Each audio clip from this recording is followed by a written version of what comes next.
ಎಲ್ಲ ವೀಕ್ಷಕರಿಗೆ ನಮಸ್ಕಾರ. ನಿಮಗಾಗಿ ಒಂದು ಉಪಯುಕ್ತ ಮತ್ತು ಹೊಸ ಮಾಹಿತಿ. ಕ್ರೈಸ್ತನಿಂದ ಅರ್ಜಿಯನ್ನು ಕರೆಯಲಾಗಿದೆ. ಮುಖ್ಯವಾಗಿ ವಸತಿ ಶಾಲೆಗಳಲ್ಲಿ ಖಾಲಿರುವಂತಹ ವಿದ್ಯಾರ್ಥಿಗಳಿಗಾಗಿ ಅರ್ಜಿಯನ್ನು ಕರೆಯಲಾಗಿದೆ. ಇಲ್ಲಿ ನೇರವಾಗಿ ಪ್ರವೇಶವನ್ನು ಕೊಡುವ ಮಾಹಿತಿಯನ್ನು ಕೂಡ ಇಲ್ಲಿ ಕೊಟ್ಟಿದ್ದಾರೆ. ಯಾವುದೇ ರೀತಿಯ ಪರೀಕ್ಷೆ ಇರುವುದಿಲ್ಲ. ಅರ್ಜಿ ಸಲ್ಲಿಸಿ ಮೆರಿಟ್ ಮೇಲೆ ಇವರನ್ನು ಆಯ್ಕೆ ಮಾಡಲಾಗುತ್ತೆ. 6ನೇ ತರಗತಿ ಯಾರು ದಾಖಲಾಗುವ ವಿದ್ಯಾರ್ಥಿಗಳಿದ್ದಾರೆ ಅವರು ಇದನ್ನು ಅರ್ಜಿಯನ್ನು ಸಲ್ಲಿಸಬಹುದು. ಮುಖ್ಯವಾಗಿ ಇಲ್ಲಿ 20,000ಕ್ಕೂ ಅಧಿಕ ಮಕ್ಕಳಿಗೆ ಅವಕಾಶವನ್ನು ಕೊಡುವಂಥ ಹೊಸದ ಯೋಜನೆಯನ್ನು ಈ ವರ್ಷದಿಂದ ಸರ್ಕಾರ ಪ್ರಾರಂಭ ಮಾಡಿದೆ.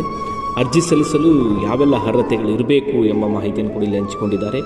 25ಕ್ಕಿಂತ ಹೆಚ್ಚು ಅಂಗವೈಕಲ್ಯರಾಗಿರ್ಬೋದು, ಅಂದರೆ ವಿಶೇಷವಾದ ಅರ್ಹತೆಯನ್ನು ಹೊಂದಿದವರಿಗೆ ಇದು ಅರ್ಜಿ ಸಲ್ಲಿಸಬಹುದು.